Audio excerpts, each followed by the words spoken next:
మా తోటలో బీరకాయలు అండి, చిన్న తోటలో బీరకాయలు ఎంత ఫ్రెష్గా ఉన్నాయో చూడండి. మన ఇంట్లో పండించుకున్న కాయలు ఇలా ఉంటాయి బయట తెచ్చుకునే కాయల కన్నా.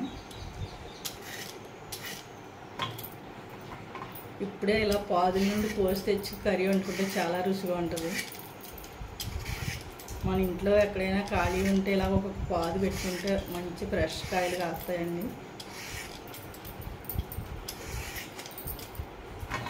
జాగ్, నువ్వు బీరకాయ కూర తింటావా? తింటావా? ఇష్టమేనా నీకు?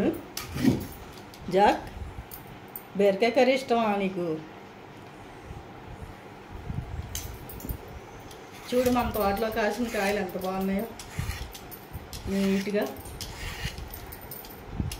చాలా అంటే చాలా నీట్గా ఉన్నాయి. పొట్టు కూడా స్మూత్గా వచ్చేస్తుంది.